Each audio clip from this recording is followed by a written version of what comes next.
Oui, alors nous sommes à Charleville-Mézières. Nous allons donc rencontrer donc le point presse de la ville de Charleville-Mézières concernant le programme Grand Froid. Nous y allons de ce pas et nous allons donc découvrir la déclaration point presse de la ville de Charleville-Mézières concernant le plan Grand Froid. Et là aussi, on pourra revenir là-dessus parce que nos rues de Charleville sont en train de souffrir énormément, comme les routes ou les rues de l'État ou du département, bien évidemment.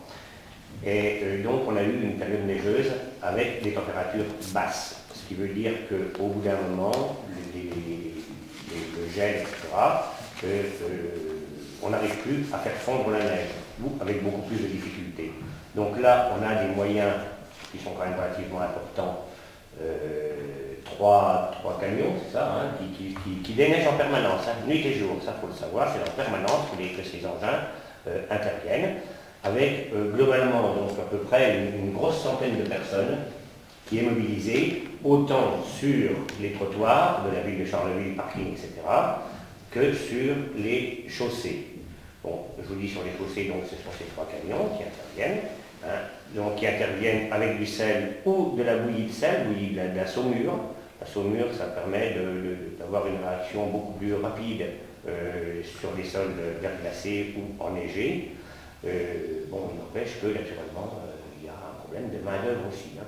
Là, il faut savoir qu'actuellement, enfin ça je pense que Jacques Valentin, le directeur général des services techniques, pourra vous donner précisément, non, on ne peut pas dire précisément parce qu'on n'est pas encore au bout de la période neigeuse, on nous en annonce encore, donc, mais au jour d'aujourd'hui, à partir de ce 14, ça a démarré le 14, c'est ça, hein, le 14, donc on peut dire qu'on a quand même dépensé déjà de l'argent, ça coûte un peu, hein, on a 300 tonnes de sel, de mémoire, et donc des agents aussi qui sont mobilisés, et que tous ces agents-là, quand ils travaillent la nuit, finalement, c'est pas gratuit. Hein, pour l'instant, donc, ce que j'ai dit l'autre jour aussi à Dardenelles, la rencontre que j'ai eue avec eux, on n'a pas fait appel, comme là, 2 ans, au privé.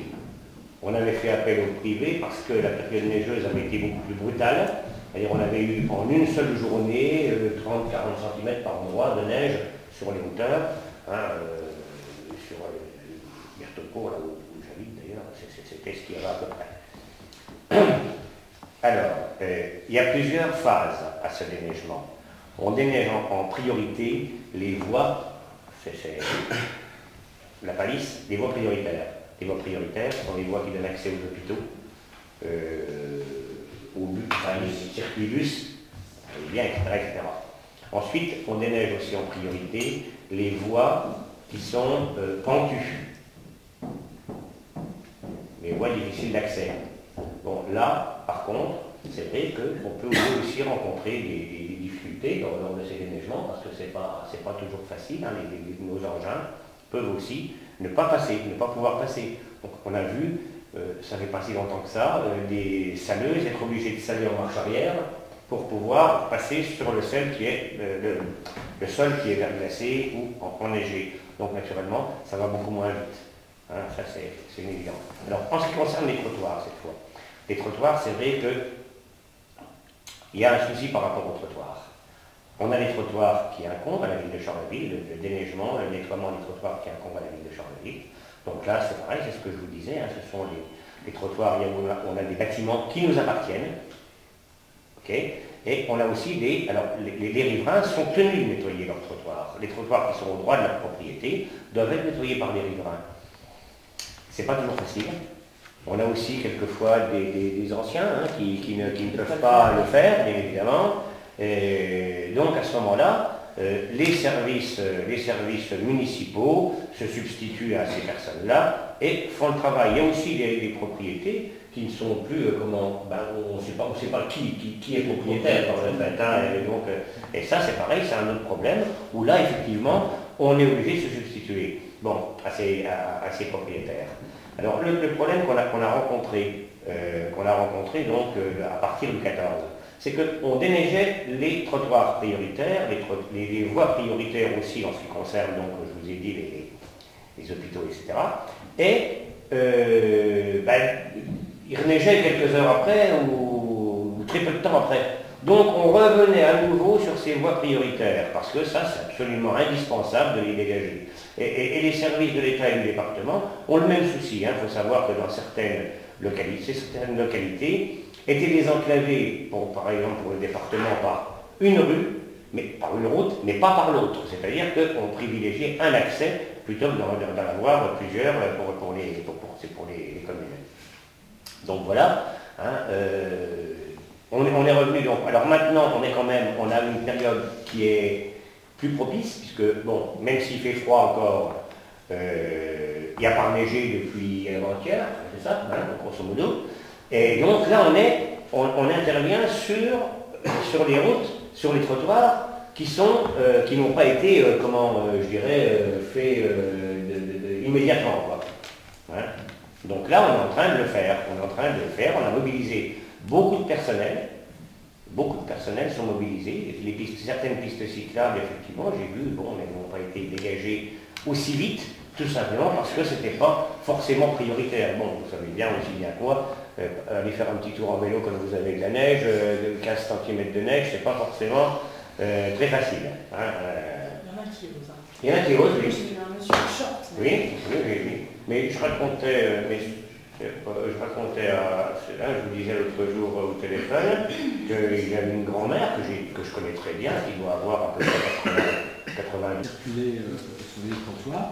Et nous avons donc mis en place une campagne d'information assez intense auprès, disons, des administrations, des acteurs économiques et des simples particuliers pour leur rappeler justement les obligations qui étaient les leurs à cet égard, à savoir qu'au droit de leur bâtiment, propriétaires, locataires ou en tout cas utilisateurs, il leur appartient à eux d'assurer justement le nettoiement, soit le déneigement, soit l'épandage de sel pour essayer d'éviter autant que possible le verglas. Donc cette campagne de presse a été relativement intense. Il y a 6000 tracts qui ont été distribués. On a commencé samedi par le centre-ville. On a continué sur tous les quartiers de la ville. Donc 6000 tracts ont été distribués. Cette info a été doublée par une communication téléphonique et par mail très ciblée, notamment les administrations, tous le secteur économique. Nous avons par exemple contacté l'ensemble des ordres professionnels, les médecins, les pharmaciens, les infirmiers, justement pour appeler leur attention sur le danger qu'il pouvait y avoir pour des personnes qui étaient en difficulté de se retrouver peut-être en danger, justement, devant chez eux, et qu'ils avaient une obligation de ce point de vue. Et les messages ont été également relayés sur les panneaux lumineux de la ville, sur le site internet.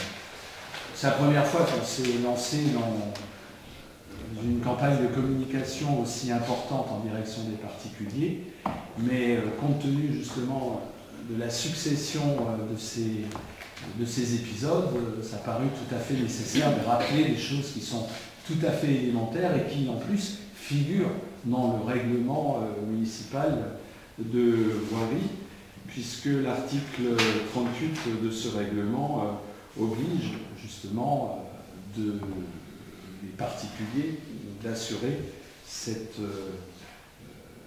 accessibilité aux droits de leur bâtiment. Donc évidemment, qu'est-ce qu'on peut tirer comme conclusion de cette affaire?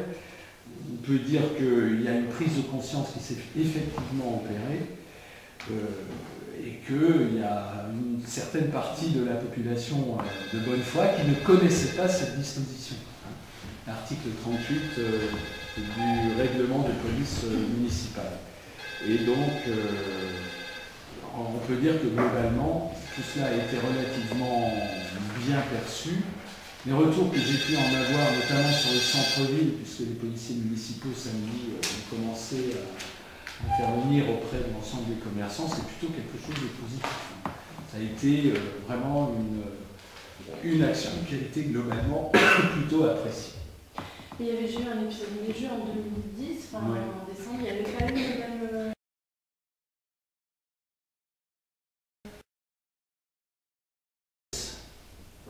les camions, aussitôt qu'ils ont une petite charge de neige devant eux, bloquent. Donc on a des difficultés totalement différentes, nos interventions sont totalement différentes que ce que l'on voit habituellement à la télévision. Puis circulation et stationnement. Et puis circulation, stationnement, les véhicules sont obligés de rouler à faible allure, ne prennent pas de vitesse, ne peuvent pas pousser systématiquement la neige comme on le voit partout. Et ça c'est important, c'est pour ça qu'on met beaucoup de temps à déneiger avec nos saleuses. On en a 3. C'est vrai que 180 km de route, on pourrait imaginer que c'est vite réalisé avec des camions. 180 km de route, c'est pas grand-chose avec 3 camions. Sauf que les faibles vitesses et puis les contraintes de circulation font qu'on ne peut pas faire ces 180 km en une journée. En combien de temps alors? En conditions normales, on pourrait estimer ça en 2 jours.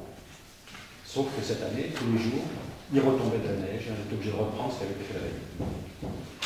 Et nos priorités 1, 2, 3 et 4, on ne pouvait pas entamer les priorités 3 et 4, c'est-à-dire les voies de dessert et les voies secondaires, puisqu'il fallait systématiquement revenir sur la priorité 1 et 2. Là maintenant, la neige est stoppée, on va attaquer les voiries secondaires avec le problème de sol verglacé.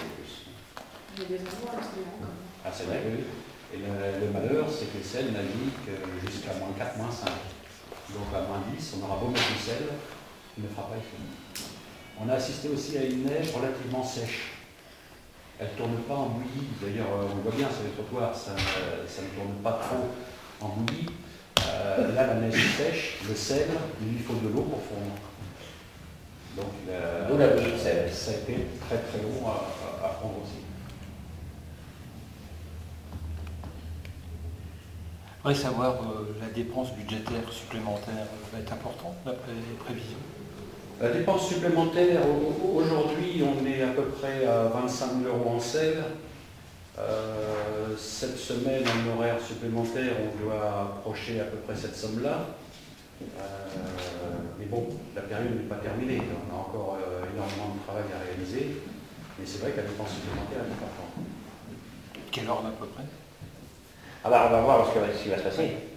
Hein, si reneige, là, effectivement, on risque d'avoir des soucis. Et ensuite, ce qui est beaucoup plus grave, c'est pas tellement parce que le sel, bon, même si on arrive à de retard, parce que ça n'était pas facile de circuler non plus pour eux, et ça permet, je dirais, à travers ce repas à domicile aussi d'avoir des contacts directs avec des personnes qui quelquefois peuvent être isolées également.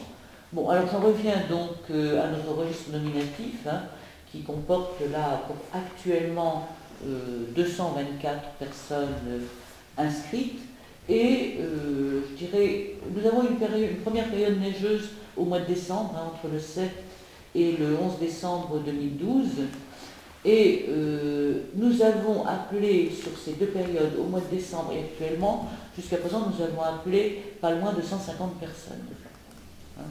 Le CCAS a déjà de lui-même appelé des personnes que l'on sait finalement, bon, un peu seules, un peu isolées, un peu vulnérables, voilà.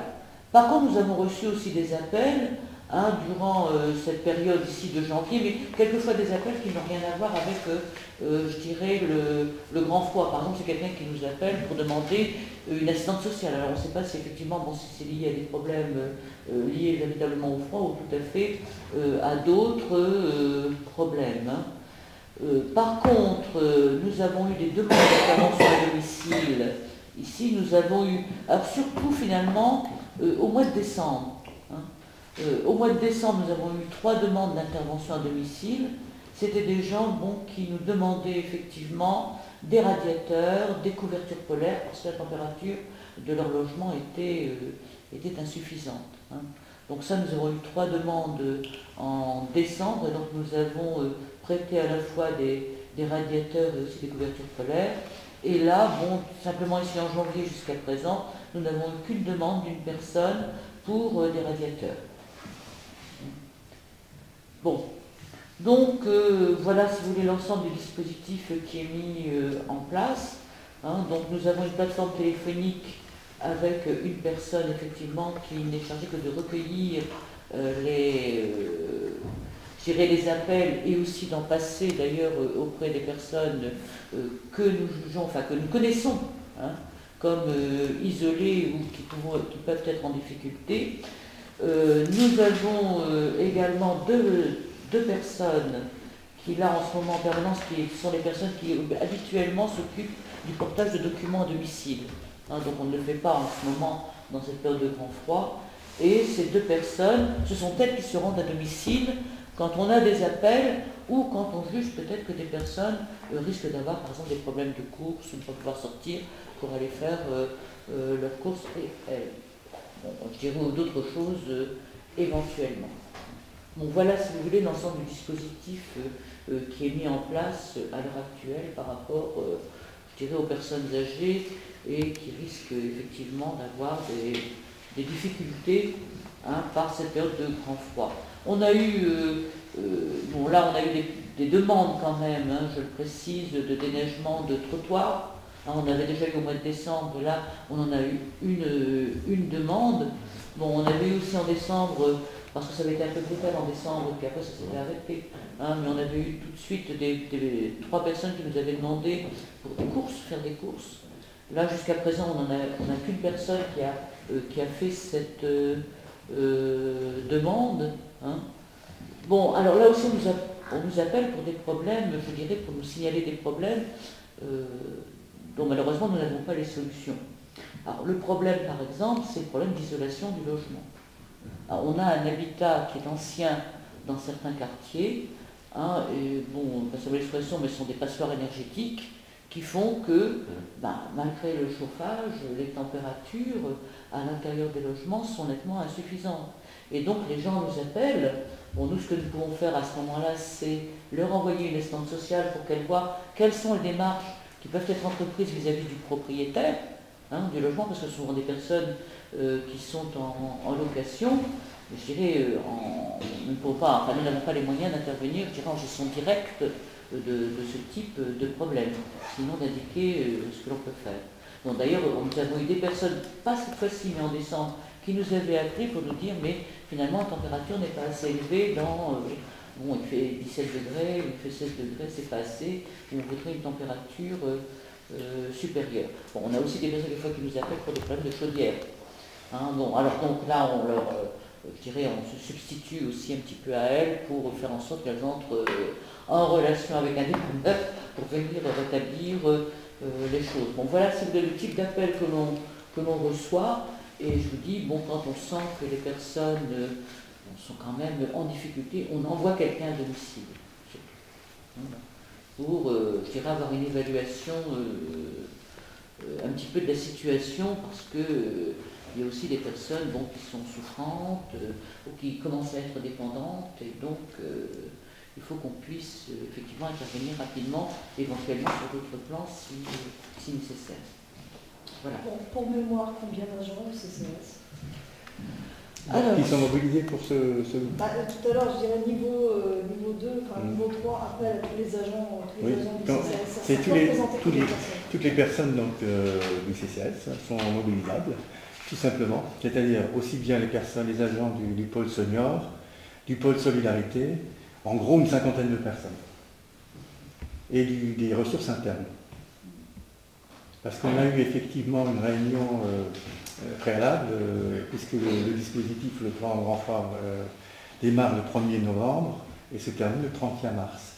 Mais en amont, on a eu une grosse réunion avec tous les responsables de service, tous les agents, pour expliquer le plan Grand Froid, le dispositif, et pour leur dire, bon voilà, il y aura tel niveau, tel niveau, tel niveau. Donc vous êtes mobilisables à la demande de monsieur le préfet, bien sûr, sur réquisition du préfet. là, c'est pour le niveau 3. Hein. C'est le niveau 3. La réquisition, c'est le niveau 3, le froid extrême. C'est plus, moins, alors je ne sais plus comment il faut dire. C'est plus de moins 10 la nuit. Voilà. Hein, et une température négative le jour. Température négative le jour et moins 10 la nuit. Et les niveaux sont activés à la demande, bien sûr, du préfet, puisqu'on reçoit, on nous communique, France Météo nous communique l'appel, les urgences, les bulletins d'information météorologiques. Et bien sûr, le préfet aussi nous dit, voilà, maintenant vous êtes en niveau 2. À l'heure actuelle, on est au niveau 2, depuis le 17 décembre. C'est se situe le bac à sel on va le vous plus remettre. proche. Je vous ai fait une sortie